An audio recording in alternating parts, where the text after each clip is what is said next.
This is CG Ruthless Sports. I will be brutally honest. Ain't nothing but being brutally honest. Coming at you with another video.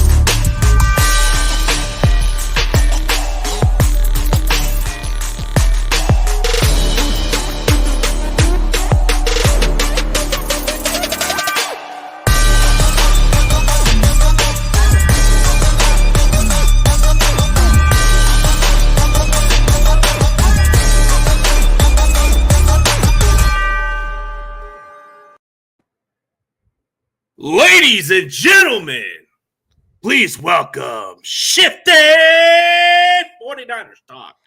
Yo, long time CG. Good to be back, man. Great to be here. Stoked to be here. Always a good time.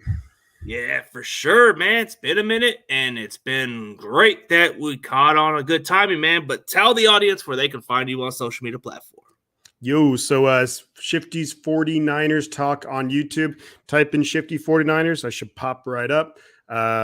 Twitter, Shifty's 49ers Talk. Instagram, Shifty's 49ers Talk. Been posting a little bit more on Twitter. Just getting my name out there. 49er content creator. Put out videos, live stream the games. It's a damn good time. It sure is, man. You've been kind of growing, man. I've seen a lot of your videos lately, man. You've been popping. Like some of your originals were like the ones that stood out to me. But then the more you started posting your videos, dude, you're starting to grow pretty quickly before our eyes, man. It's like it was like before you were like less than 100. Now you're reaching up to the thousands, maybe. And I'm like, holy cow, how many people are watching you? But hey, it's great, bro. You're starting to grow in the right way, man. I appreciate that, man. Yeah, I just I get busy with work, as I'm sure you do. I know you do too, but man, one of the things that I see with like people like yourself and others where like the grind, you guys put in a lot of work, put out a lot of videos, good videos too. So that's what I'm trying to do a little bit more of. I should have some more free time coming up. So it's going to be a good time getting out there, getting more people to check out the videos and come by the stream. But yeah, I appreciate that. Yeah, maybe down the road I'll go on your show, man. We got to definitely do it for you, man. But yeah, dude, I kind of been slowing down on my videos for a while because I've been kind of like taking a little break, and it's kind of been like the other way around. I've been getting invitations to go on other people's shows, and I'm like, man, just want to rest. But then I'm like saying I can't say no to those people. So it's like, yeah. Yeah, exactly right, man. Yeah. Baba Booyah. This guy's funny.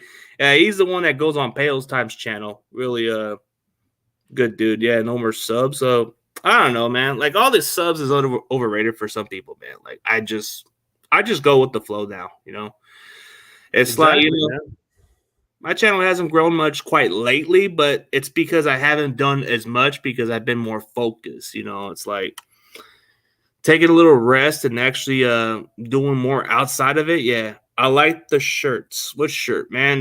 You mean the Wakanda? Yeah. I like the Black Panther, even though the original guy passed away. I thought that was a great movie. Oh, yeah, it was. Yeah. But, man, dude, so you know what's so interesting, man? The offseason just goes by really quickly, man. And the draft was so exciting. And then, like we were talking during, like, the draft season, man, who would have thought that Spencer Burford would have became the starter? Remember how some people thought I was a little off about him being a starter? You called it. Man. You did the interview with him, and I looked into him a little bit.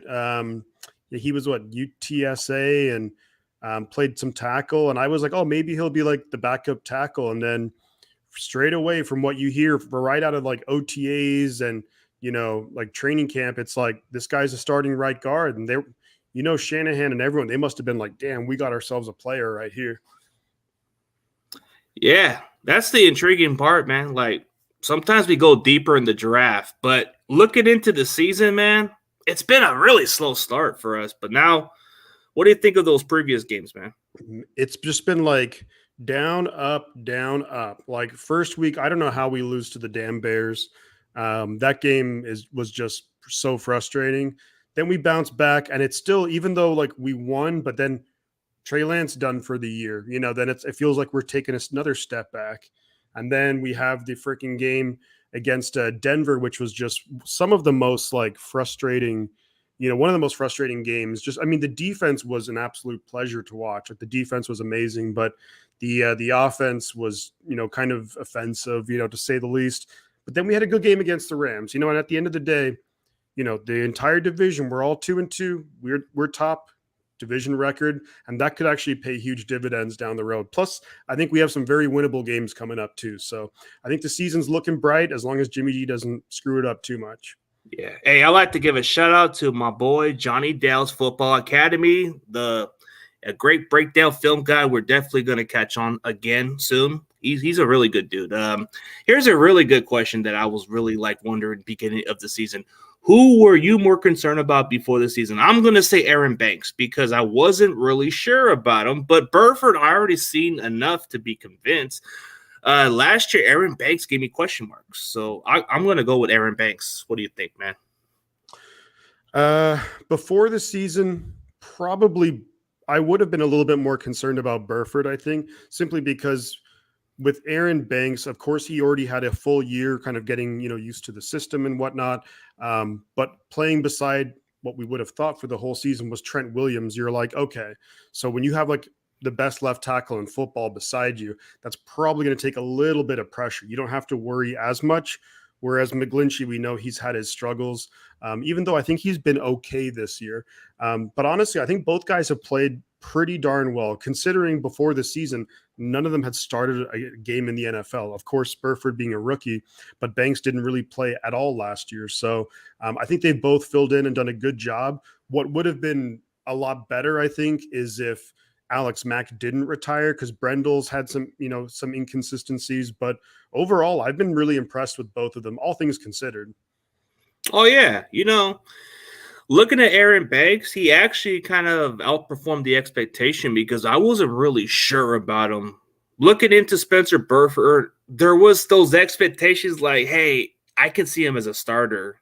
And a lot of the Niner fans were kind of like thinking I was a little bit on crack. They said, nah, he'll be a backup. And I'm like, don't be surprised. And I still don't get enough credit, but there's quite a few guys in the community like Wayne Breezy and John Chapman have said it best, that I pretty much have predicted it pretty right, and I got a good credit for interviewing this kid. But I'm not bragging about the glory and all that stuff. I just know football when I see football. But Aaron Banks was just a work in progress, and he's turned out to be really good. So I'll give him credit where it's due. Oh, 100%, man. And when it comes to who's better now, I mean, I think they're both kind of similar. I think they're both like, one will have good moments, then they'll have bad moments. So I think both guys are like pretty much on the same level. But I do also want to give a shout out, number one, to 49ers Ultimate Report. John Jay was on the show earlier today. Always great to have him around in the comments. And then also for Johnny Dell, I've actually, so here's the thing. There's a 49ers website. It's called 49ers Web Zone. And I joined that about 15 years ago. And I've seen Johnny Dell on there for years. So been a longtime fan of his, but always great having all the people in the comments. And yeah, kind of getting back to like the Niners, and yeah, they just do a good job at drafting, man. Like every year we're picking up these superstar players. Like Burford looks like a great player. I mean, Hufanga is now developing all these guys, I mean, yeah, John Jay's been grinding. He's been consistent. I've been a big supporter of his for quite a while, and he's been doing a really good job. He's like that big brother that gives me that taste of reality sometimes, and he's always that one guy that has my back, so there's never a doubt in John Jay's ability. And Johnny Dell, the more I start watching his film, I've been watching his film for quite a while too, so it's like, but I was more with John Chapman. John Chapman was somebody that came to mind, but Johnny Dell was more original. Johnny Dell came around, and dude, I just love his films. Him and which other content creator that doesn't get enough recognition that does great breakdowns? Josh Putman. Josh Putman to me is like, he is like another John Chapman, but kind of like what Johnny Dell does. They just narrate stuff. And that dude, if you ever get a chance to put Josh Putin on your show, bro, that dude is awesome. Cool dude. Oh, yeah. Oh, yeah. Yeah, the web zone. Man. So I had a couple of different usernames on there, but my username now is Shifty. But if you actually see it, if you click my profile on there, it said that I think it was 2007 that I joined that website. So that's that. Because I saw Johnny Dell like every week would do post breakdowns on there, and always really popular too. And it's a really good, just a good breakdown. I like John Chapman as well. I'm not too familiar with Putman, is it?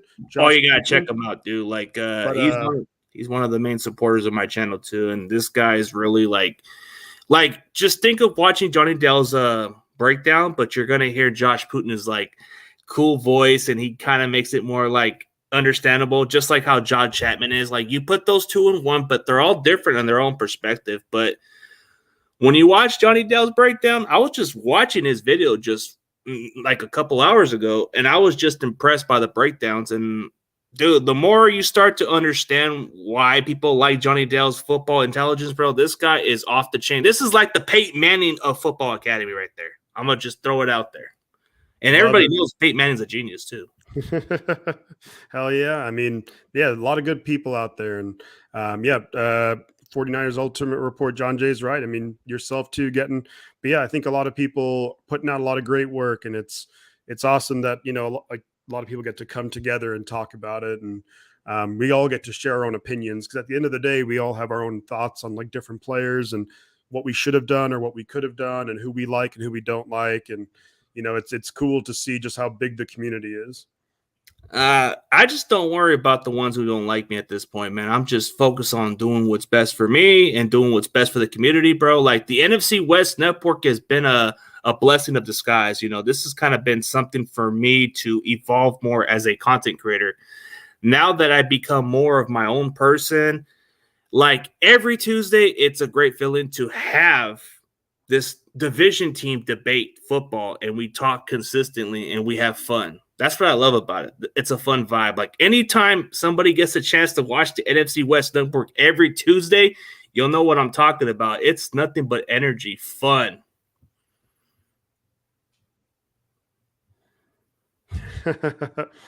Love all these comments. I ain't doing no hot chip challenge though. I'm Irish. I can't handle anything like I can't handle, hot sauce. I can't do that. Irish people, we can't handle that. I couldn't even handle it too. I tried it myself, but I ain't gonna do that.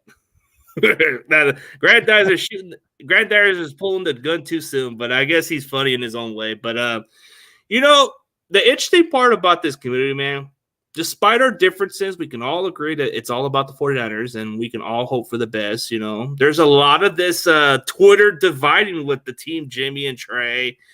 I'm just going to stay out of this now. It's like, I want what's best for the team, even though, Jimmy, you get one last chance. And if you blow it again, that's it.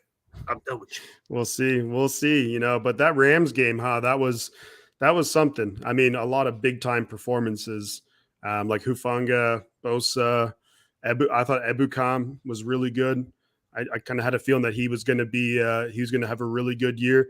I had like a prediction video I put out, and it was like a bold prediction. And I think I had Ebukam as like getting 12 or more sacks this year, and we'll see, but I think he's on the right track. Oh man.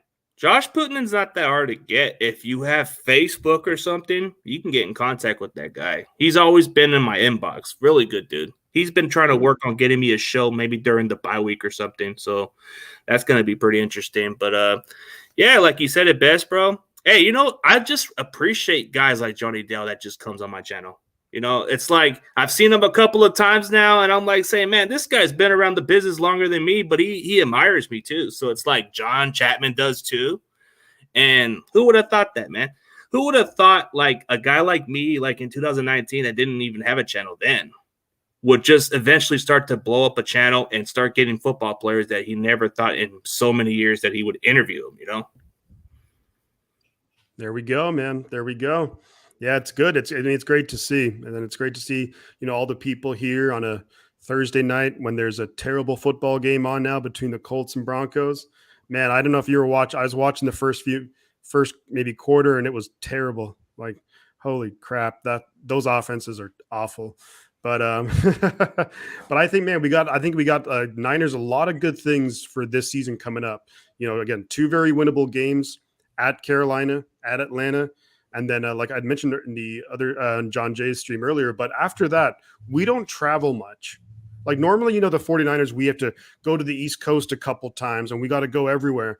But now, after these 2 games, and we'll probably stay on the East Coast after the Carolina game, like we normally do when we have those back-to-back East Coast games. But after that, we just go to Mexico City, which I think will be pretty much a home game, even though it's Arizona's. That's going to be a home game for sure. When we go to play the Rams week 8, that's a home game. We know Levi's South. That's another home game. Yeah, and then we play at Seattle and then at Vegas. And I think with especially the Vegas game, there's going to be a huge Niner turnout. So, I mean, then every other game's at home, if I'm not mistaken. So, man, I think the season could be really good. Oh, yeah. Most definitely, dude. So when you look at the recap of the game, bro, what stood out to you against the Rams on this game? There's a lot of different things. I think one of the things that I liked that the 49ers, they tried it on a couple of plays. It worked once and it didn't work out, but I still liked it, was trying to use Debo as a decoy. So like we saw there was a run by Juszczyk where, Debo was going to go out, but they just handed off to Juszczyk. He picks up about 9 yards running the ball. That was really nice because the defense just put so much emphasis. Whenever Debo's in the backfield, they're like, where's the hell's Debo? Where's Debo? Where's Debo? And then there was another play earlier where we were going to pitch it out to Debo, but then Jimmy kept it. I think he was going to look to throw it to Ray McLeod, but Jalen Ramsey was there. But to me, I love that because if he got it to Ray, he maybe breaks it to the house. So, but I think it was good to see Debo himself also have a big game, like long overdue. And the defense, man, I just can't get over the defense. Like Charvarius Ward's been unreal. I have like the utmost confidence in him in just basically let him do his thing with Allen Robinson and, bam, there we go. Compared to last year when it was Josh Norman and Drake Kirkpatrick and getting flags every other play.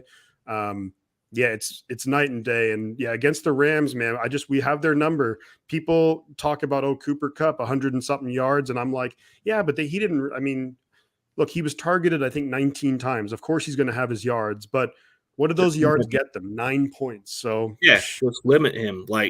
See, for those people who have Cooper Kupp on fantasy football, that's not a disappointment. That's it. That's just what you're going to get. What really stood out about that game was the fact our defense was able to pressure Stafford constantly. Like 7 sacks, that's remarkable. Hopefully it goes on to the Carolina game, but we'll see. Offensively, I just wish we were able to evolve more of our running backs. Besides Jeff Wilson, let's get Jordan Mason some touches or somebody else. I mean, it's kind of concerning to do that with Jeff Wilson. I like that Jeff Wilson had the scheme that worked perfectly for him to run the ball. Like there was that one play where he was untouched and scored a touchdown. Like that was impressive. Hell yeah. Yeah. It's one of those things where, as you said, get some other running backs involved. I'd like Jordan Mason because I think he kind of has a blend of everything that you want.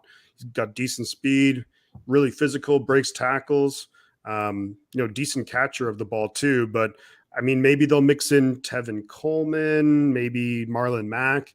But it's weird. We run the ball inside so much more than what we used to do with Kyle Shanahan. So, but yeah, if we can get the run game going consistently, I think that's a big thing.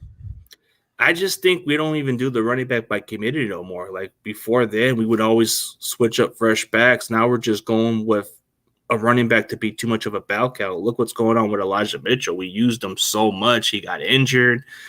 Jeff Wilson, we know he can take a lot of the hits, but at some point, I'm not saying that it could happen, but at some point with all those touches, man, he's going to get hurt. And it's not, you got to have somebody fresh.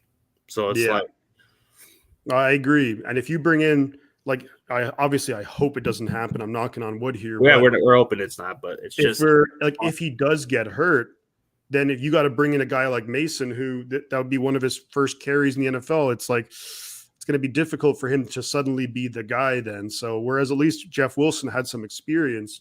But yeah, the run game has been interesting. I mean, there's plays like the Jeff Wilson Jr. touchdown where you're like, man, the blocking was great.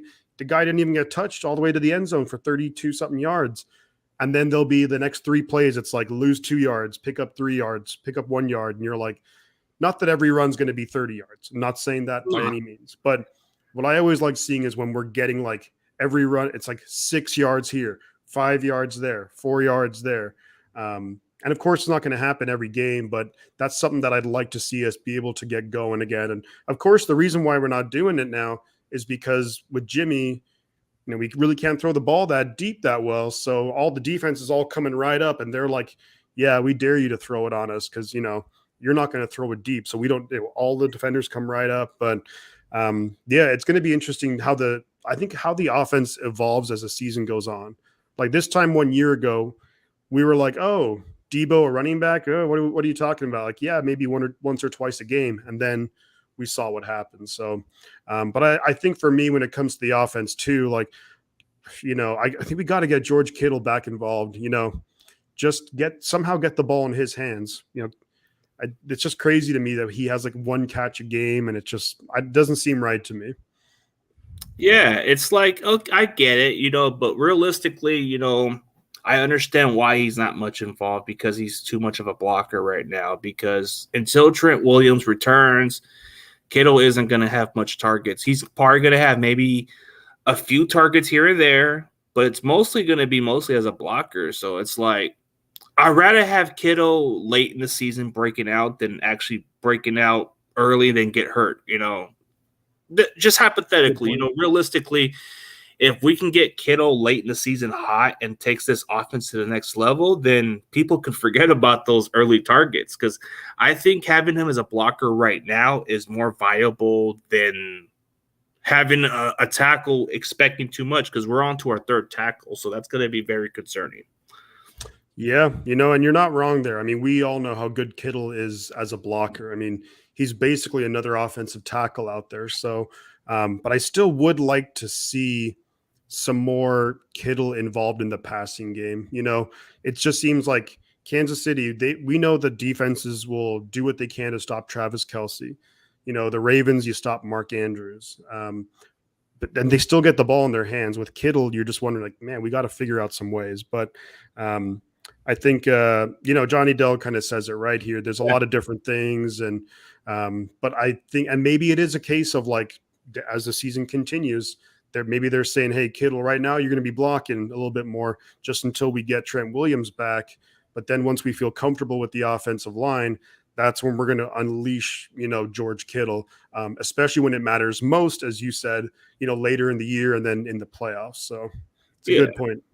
Well, the way he said it best, it makes a lot of sense because Johnny Dell just put it in a better way. But I just don't like how we're using Debo too much as a running back. Like maybe in some jet sweep plays I'd be okay with. But, man, dude, like that's just like the defense isn't fooled by Debo as a running back like they were last year. So it's like got to come up with something different a little bit. But, yeah, I think this is what makes it so scary. We haven't unleashed Kittle as much, and people are starting to forget about him. So I think late in the season you're gonna see Kittle break out, and then Kittle's gonna break it. He's gonna break the tear and come into late in the season hot, and then he's probably gonna be just like how Debo was last year, carrying this team. But it'll probably just be with the entire receiver units being unselfish and doing the dirty work and actually helping one another.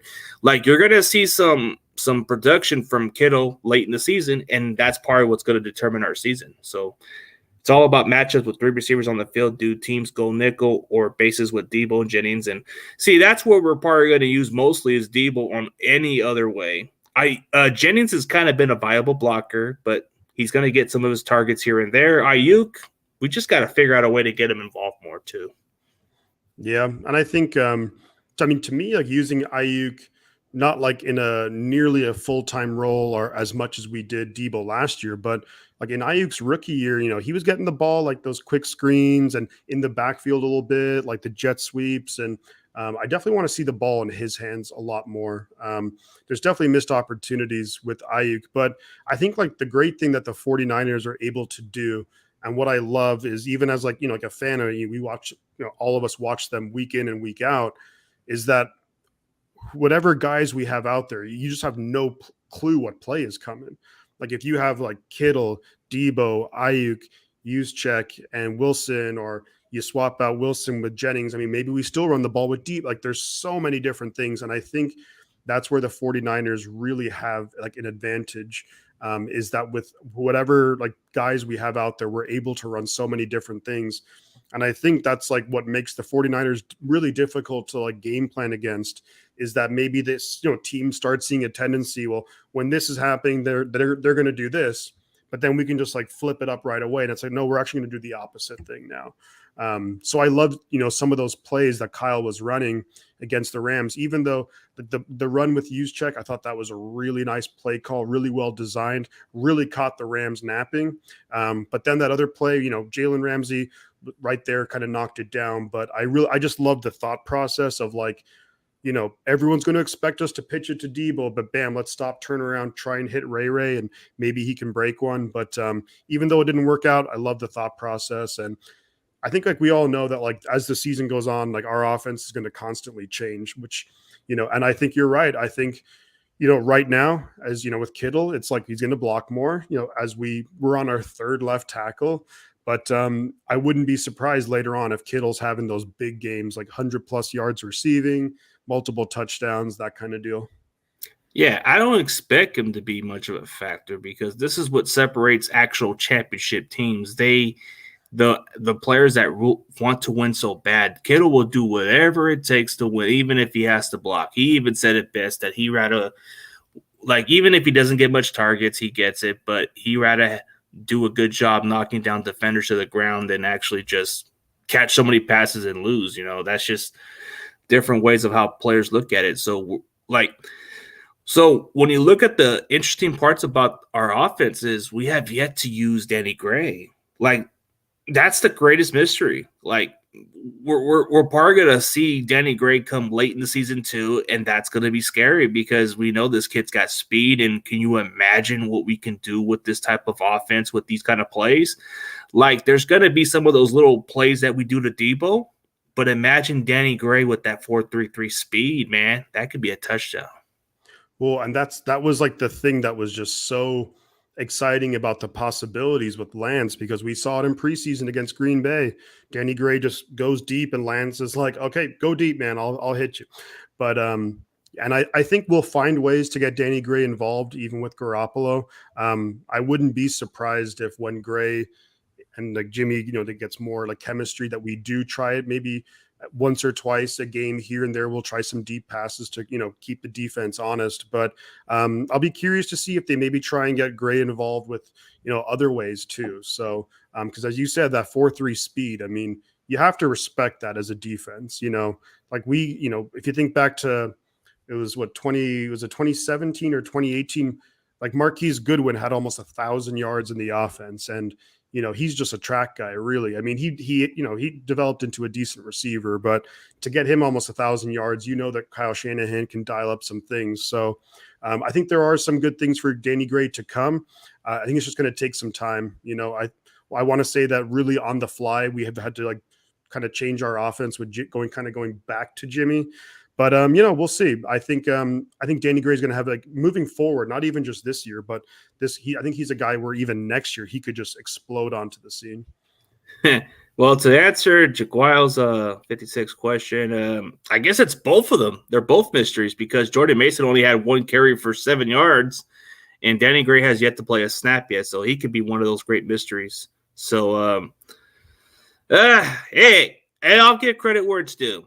I'll give this Rams credit some credit, man. Even though you guys lost so bad, hey, I'll give you some props for it, man. A lot of these Rams have been ghosting, but hey, I'll give you the utmost respect for it. Just don't come hard on me, but it's all good. We won.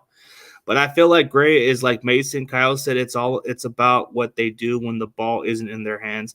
So they got to be more of a blocker. So that's exactly the way Johnny Dale said it best, because in order to get more snaps in Kyle Shanahan's offense, you have to be unselfish. You have to be a good blocker.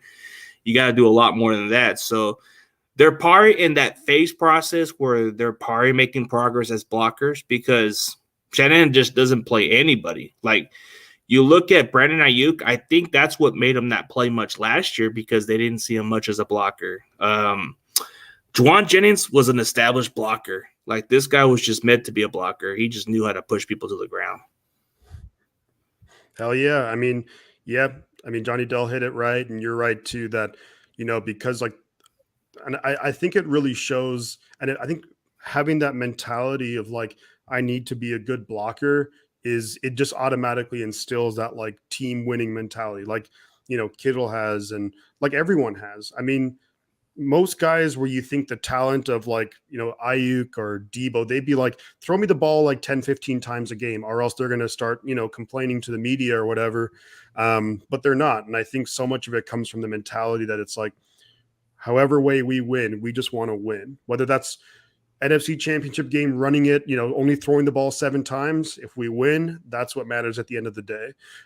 So yeah, I think Danny Gray, he's got to learn that. But as a rookie, it's somewhat to be expected, and I think that'll come with time. And I think with Mason too, I mean, these guys, they're adjusting to the NFL game. Some rookies make it look really easy, like Spencer Burford, bam, straight away, starting right guard.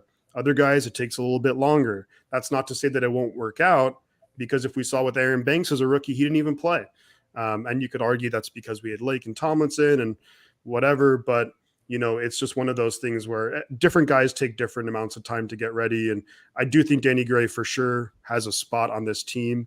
And he brings something that like a lot of other guys, most other people can't do, is that 4.3 speed. So if he gets the blocking down, then bam.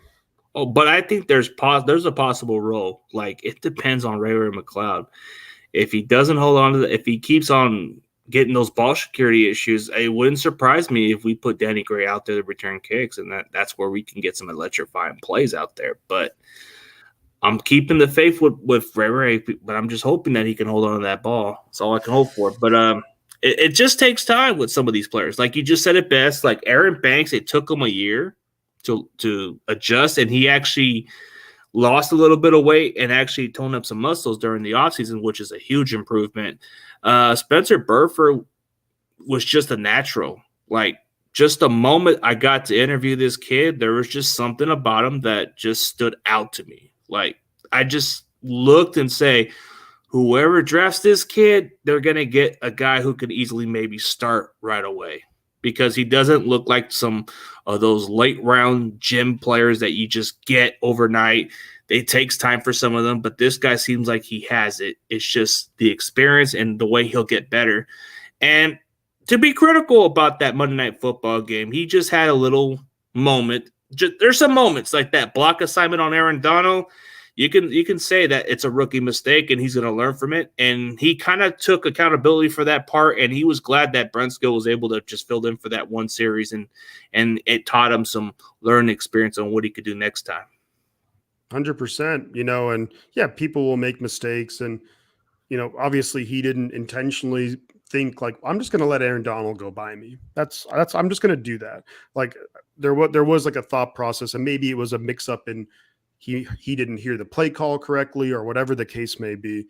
But those are the things that can sometimes be the difference between winning or losing. So I think that's a really good learning experience. Not only that, like Brunskill was able to come in, he was able to refocus, but then he came back in and had some really key blocks in the game. So that really shows that like he's kind of getting like the mental aspect of, sometimes, yeah, you're going to have bad moments. Everyone does. Like everyone drops passes, everyone fumbles sometimes, but it's how you respond and bounce back. And I think he did a really good job. So it's really encouraging. And I think that was like, I think most 49er fans were probably thinking it like going into the year, we're all like, damn, like our interior offensive line, Brendel hasn't really played much. Banks hasn't started a game. Burford's a rookie.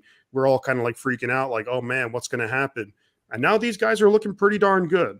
and they're going to get better. The more they play, you know, against different types of players, they'll just keep getting better and better with experience. And, you know, I think with offensive line too, there's so much about like the chemistry together where when the defenses do all these like crazy different blitzes, it's like, oh, I'll pick him up. You know, and you know, CG, I know you played some football, and I think it was on the offensive line, if I'm not mistaken, just being able to like almost without even looking, like know what the guy beside you is going to do. And I think that's going to get better and better. Oh, yeah. You know, I played both sides of the ball. Mostly I finished throughout my career just playing at the O-line spot, and the communication and the way you play as an offensive lineman, that takes time to gel. So it's like when they throw you at different spots to play at, it's not as easy as everybody thinks. Like, I'll tell you what the most difficult position is to play at the offensive line: center. Because you have to be the guy that communicates. You got to be the guy that does the snap count, and you have to be able to snap it really good, because one bad snap, you're screwed. But your communication with that O-line is, you're the quarterback of that offensive line, and you have to get them in better position to do their job. Like, if you feel like you need to change the audible plays, you got to let one of your guys know to switch up the plays. And it's not as easy, but when you snap that ball, you got to go right through your next assignment. You got to run straight to your guy. That's what they call a crash play, where you crash right into the next guy, or you stay in whatever the pass block. But when you do run blocks, centers have to run towards their assignment read. And then for the guards, we usually have to pull on whatever alley side we have to go to. The tackles is the most hard one to do, because you got to go against the fast, athletic guys. They can really get past you quick. But playing guard is a lot easy. If like it may not be easy for some people, but when I play guard, dude, I'm just a mauler, just like Burford, bro. I can master it. Like, I'm going against a guy who's bigger than me, but probably not as fast as me. But I can actually just read what he's gonna do. Big time, man. Big time. 100%. You know, and yeah, I mean, there were some things I think the Niners have to clean up in general moving forward. Like, no team is perfect by any means. I mean, the Colts look awful and they beat the friggin' Chiefs, you know, so like no team is perfect, but I just think, you know, I think that this team's going to get better and better as we go on. And, you know, the game against like Carolina is going to be an interesting one. You know, we're on a little bit of a shorter week and we're traveling across the country, and, you know, so we'll see. I mean, I know Bosa is going to be really fired up, you know, about getting after Baker Mayfield again. We all know that, but yeah, I think it's going to be a good game, you know, because Carolina, I think they have some players. You know, I was looking at their team and I'm like, they have some players on defense, they have some players on offense who are like pretty big names and who can make some plays. So, you know, Niners can't be going in there, and not that I think they will, but, you know, we can't be going in there thinking, oh, this is a cakewalk. You know, we got to bring our A game, you know, make sure we get the win. We're only 2-2. So like, we can't be, you know, we can't overlook them, and we haven't won a road game this year. So this is just the challenging part. So, yeah, when you look at the Carolina Panthers as far as the matchup is, Christian McCaffrey's exceptionally great. Like, he's exactly like he catches the ball at the backfield. He'll run the ball. I mean, Carolina's got a unique way to use him, and I think in any system, he would fit any system because he's just a perfect type of back. But you look at DJ Moore, he's just, I guess you can say between him and Debo, there's a difference, but I would put him as a 1B, so he's not far off. They're pretty similar, just doesn't get much recognition. But he's a good yak guy too, so. Yeah, DJ Moore's got that really good speed as well. But yeah, I was kind of looking into it. And I mean, we all know that McCaffrey's like such a huge part of the offense. You know, as you said, great all around back. He can run, great, you know, catching the ball too. And he can do a lot of things after it. And he's such a huge part of the offense for Carolina. They rely on him so much simply because, I mean, Baker hasn't looked very good this year.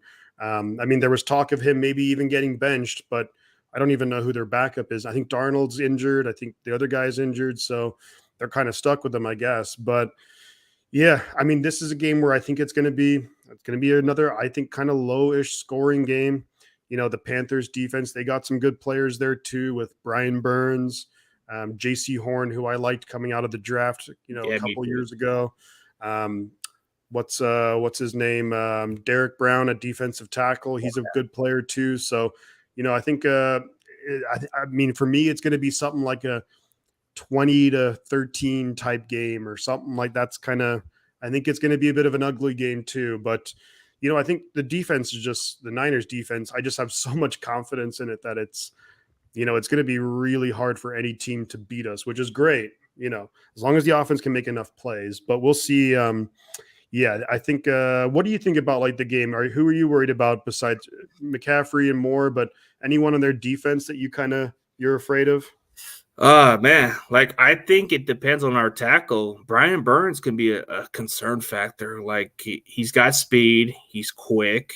Derek Brown can stuff the run, so that could be what can hold them into the game. Jason Horn, I heard he's like the least target cornerback, so he must be really that good, like you said. But the good news about it is we don't have to worry about Jeremy Chin. I think he's rolled out for this game. But he's exceptionally good. I ain't gonna lie. He's kind of like exactly what we like about him. As far as their defense in general, like I think they got one called that cornerback Dante Jackson, which I think he's a solid. I think he's like their other cornerback, or does he play nickel? I don't know which one it is, but he's good. He's a really good cornerback also. Like I'm not overlooking them. They're very good. But I think their record doesn't speak for itself. I mean, there's a couple of games they should have won, but it's one of those games that they just weren't able to capitalize. And hey, huge shout out to Stephen Rose, awesome Texans content creator. If you like to join one of his pick'em tournaments, you're more than welcome to join him. Maybe next time I'll add you to his groups. He's got a good football community, but I like to throw a shout out to that guy. There we go. To answer Jaguile 56 question, do you think Jimmy has really grown with a brand new line except McGlinchey? I think he's learned to adapt with this offensive line because this offensive line is gelling quickly. They're more like how this type of group is like they make one little mistake, but they start to fix it very quickly. You know how like you break a little something and then they just pick it up and it's nothing. It seems like that's the kind of unit we got right now. Yeah, I agree. And I think, the offensive line is I think it's really coming together. McGlinchey's been solid. I mean, I'll definitely call him out when it's like some really bad beats, but I think he's been pretty good. He hasn't been one to worry about too much. And Burford and Banks are developing, but Jalen Moore that's a key factor right there where I thought he did pretty good against the Rams coming in, but man, when he played those like 3 or 4 plays against Denver, he was awful. Like he was getting beat like that. Against the Texans in the preseason game, man, he couldn't, he was like an automatic door, just like come right through. And but I still think that like the offensive line, the key what the Niners want to do is just that's what we always do. Try and run the ball, get the ball out of Jimmy's hands quickly, try and get it into Debo's hands, Kittle's, Ayuk, whoever, get those yards after the catch. It worked against the Rams, and we'll see if it works against the Panthers too. It's if Jalen Moore can have a decent game, then I like our chances regardless. I think we're a better team than the Panthers are for sure. But the Panthers, they're going to be hoping for like Ray McLeod to fumble the ball or Jimmy G to do something stupid, and we just we can't beat ourselves, I guess, is what that, and with penalties, because sometimes the penalties come back and we're just bad with that. So I think if we play a pretty clean game, then I don't see why we shouldn't win against the Panthers and probably the Falcons too. Yeah, when you look at Jalen Moore, that's concerning, but if he can just play exactly like he did against the Rams, then I don't think we'll miss much of a beat. But I know losing Trent Williams is a big loss, but we've always found ways to adapt. So that's why we add extra blockers like Kittle to be into this play. So I get it. Kittle's like that 6 offensive lineman, so we'll make any tackle look decent. I mean, McKivitz was pretty decent before he was injured. So if it doesn't work out as planned, then just put Brunskill at tackle. I've seen what Brunskill can do at tackle. He's kind of held his own at tackle, but we do have this other kid named Blake Hance or something. I've heard good reviews about him. Like he's actually played tackle pretty well for the Browns, but he was a surprise cut, but he held his own against Joey Bosa. which is interesting. So yeah, that's something to think about too, where I think that's going to be something on the mind of like Shanahan, where, and what I like about Shanahan in a way, and I know there's a lot of things that people don't, they'll say about him, but is that he's not afraid to make a move when it comes to the offensive line. Like against the Broncos, Jalen Moore had like 4 snaps and he was looking awful. It's like, okay, you're out of here. McKivitz, you go in. We saw the Rams game where, Burford had that mistake, not blocking Donald. It takes Burford out, but it's like, hey, Brunskill, you go in, get everything settled, and then, hey, Burford, get back out there. And then he did a great job. So that is like the one thing which I do like. Shanahan's stubborn with a lot of things, but I think with that, he's like, if that on the offensive line, if that's not working, bam, you're out of there. Let's get someone else in. So I do think that if Jalen Moore struggles early on, then Blake Hance, it's like, you're up, buddy. We brought you over here for a reason. So yeah, and I think even with that, we find some guys that could actually just step in and play. So I do have confidence in Jalen Moore. I think maybe it's just those reps needed to come in, and maybe this was the perfect timing for him to get in against the Rams. So we'll see about it. Like, I think Carolina gives us some unique challenges, and it's just one of those games where we just know how to play them. But we got to get over the hump on this game. I mean, they finally got over their demons, and I'll give credit where it's due.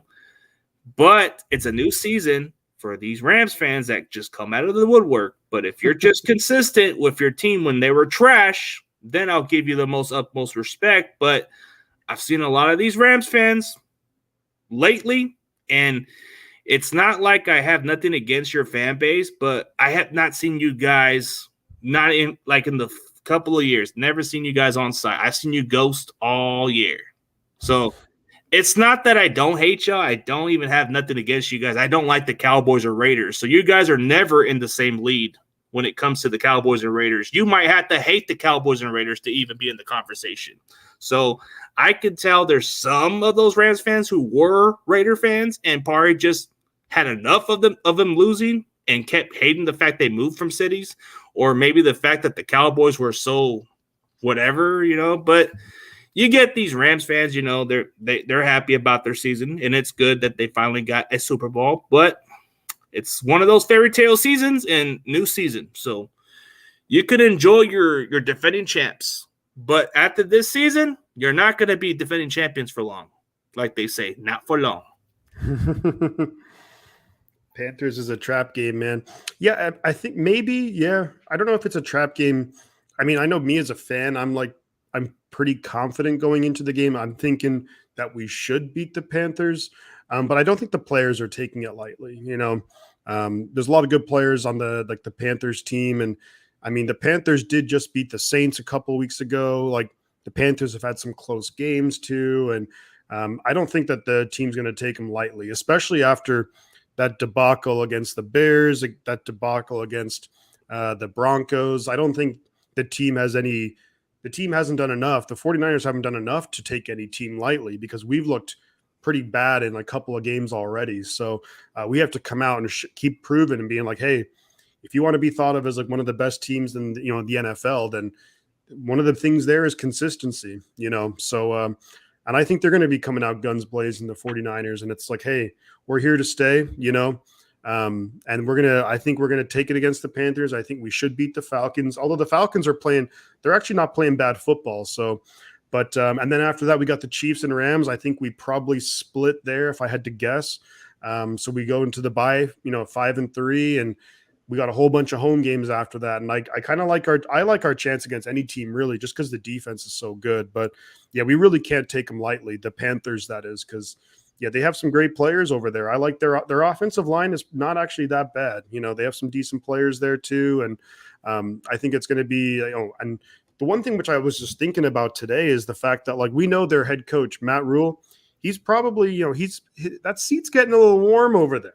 Like a little bit of talk about him maybe getting fired. So when that seat starts getting hot, they're going to do some risky things. So don't be afraid. Don't be shocked if they start throwing out fake punts and fake field goals and all this stuff. Or go for it on 4th and short or 4th and long. 100%. Yeah. They'll try some, because he's like, my job is about to be up here if I keep losing. Because if they lose, they'll be 1-4 in the year. Then it's like, and the Baker Mayfield trade's not looking good, and they're like, hey, you're out of here. So he's thinking, I kind of got to win this game if I want to keep my job. So yeah, they might try some crazy shit. Yeah, just like the Sam Darnold trade didn't pan out for them. Now they got Baker Mayfield. That has to be no excuses. I mean, as much as I like Baker Mayfield, but man, he just hasn't really panned out for the Panthers, and maybe it's just not the fit for this team. There's a difference between fitting an actual team that would use the most out of him, but it doesn't seem like this offense is fitting up to his skill set the way he's supposed to play. Because a lot of the receivers, they're not that bad. Like DJ Moore, Rodney Anderson, they're very good. They're very talented. Terrence Marshall just kind of seems underutilized for the Panthers. So there's potential there. Like you said, they're not like they got talent. Defensively, they look pretty good too. So this is probably one of those games we can't sleep on for sure. Yeah. Yeah, definitely not. Yeah, and as Tommy said, we haven't been great on the road this year, which is kind of weird because I think last year we were really good on the road, but we couldn't win the damn game at home. So this season's kind of gone in reverse so far. But, I think we can get right back on track on the road. We got 2 games, East Coast. Normally, I think we played decent. We played pretty well out there. So if we can win these next 2 games, I think this team's going to have a whole lot of confidence, So, but yeah, there we go. So aren't we like 7-1 when we play in the Eastern time? Yeah. I mean, we do good on the East Coast, I think. Yeah, like 2019, I think we've had that record and we haven't lost many games. So it's kind of been like our favorite type of thing. So the Niners are going to West Virginia. So I think they're trying to play on a separate state area to where they can practice and not have to go too far. So it's kind of a good way to be prepared because they're going to be going to like 2 different Eastern games. So we're going to go from Carolina to Atlanta, and then that's just one of those road trips, It's a big road trip, though, because, when you look at the schedule, it's definitely some of the easier games on the schedule. So if we can come back 4-2, then we got that big, big game against Kansas City. And any of those players who are on the 2019 team, they haven't forgotten what happened in the Super Bowl. So they're going to be wanting their revenge big time. Oh, and the interesting part about playing Kansas City is we got one of their guys, like the cornerback, Travarius Ward. He probably feels like he should have got his money, but he's probably going to take it on the Chiefs, and he knows how Mahomes plays, so he can read towards him. So we got some guys, so we got some hungry players. So there's a lot about our squad that's underrated. Like Samson Ebukham's kind of surprisingly playing good football so far. Like who would have thought he would have stood out? Right. He's definitely someone who I was a big fan of coming into this year. Just looking at how well he was playing down the stretch at the end of last year in the playoffs, the last few regular season games, he was putting up really solid numbers, and it's good to see him kind of carry that through into this year. 3 sacks already. I mean, 2 of them against the Rams, but I think he should be headed for double-digit sacks. I think he does a good job complementing Bosa. Yeah, he sure does.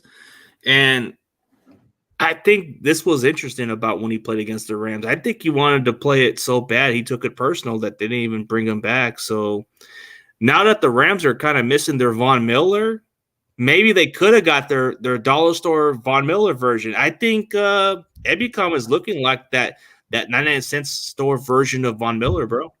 I think he's just not in a bad way, but he seems like he could be that. Totally. Yeah, he looks good, man. That fumble on Stafford, the end of the game, pretty much, that was like game's over, And I think just the whole the defensive line is just so much fun to watch. It's kind of funny just to see how towards the end of the game you could see Stafford is like, oh man, I got another whole quarter of this. I got to be getting chased around by these guys, And I'm sure Stafford, and he was happy to be getting out of Santa Clara and being like, oh, going back home and going back to LA, and I don't have to see Nick Bosa anymore. I don't have to see Ebukam anymore, and all these guys. I'm sure that was a good feeling for him. But yeah, man, this defense is crazy good. Yeah, it's interesting. But as far as your score prediction, so what do you think of the Panthers game? So how do you look at it? How do you look at how this game's going to go? Like, what's your score prediction and what's your X factor before we end this show on a high note, bro? All right. So, my score prediction for this one, I'm going to say, I kind of said it a little bit earlier that I think it'll be kind of lower scoring, but I'm going to say 49ers 23, Panthers 14. And I think that the Niners come away with the win. I think at times the offense might look a little bit ugly, but I think we'll find ways to get enough to make enough plays. When it comes to X Factor, I'm going to go with my boy Kyle Juszczyk. I think he's going to have some really big plays. We saw him have a big catch against the Rams. We saw him have like a nice run. You know, obviously we know how important he is for blocking. He's almost as important as George Kittle. So I think we're going to use him in a lot of ways. I wouldn't be surprised if he ends up with a touchdown, makes some key blocks. And I like him for my X factor.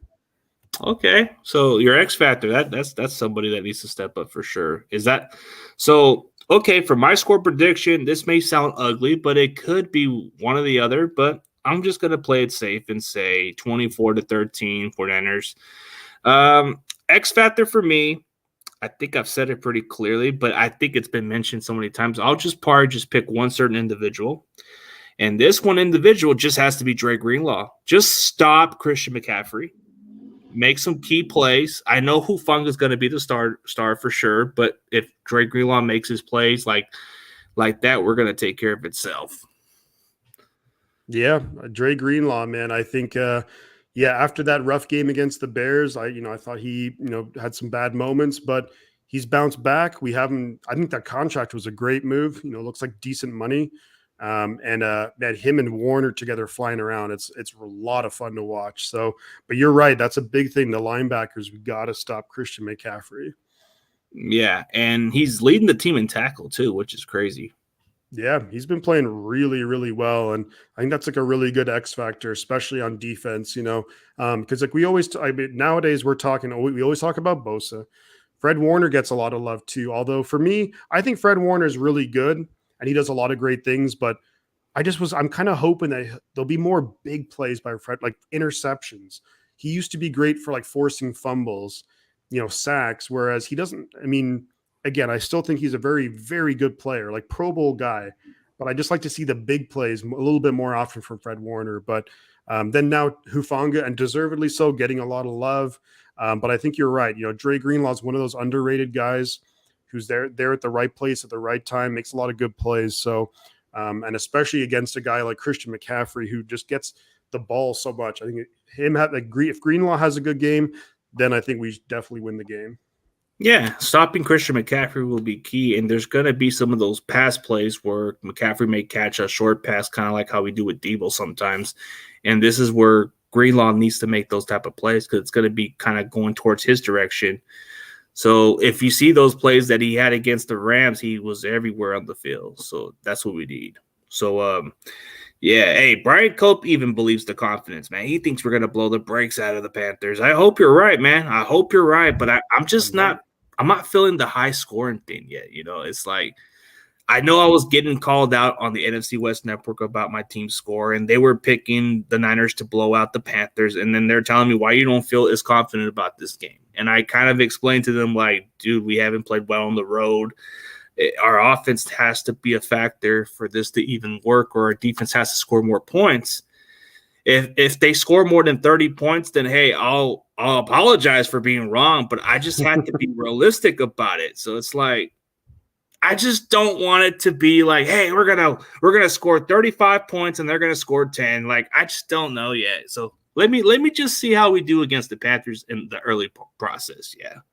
No, I think you're right on that. And it's if we look at the last two games, we won 24-9, but Hufanga had 7 of those points pretty much. So the offense, the last game scored 17.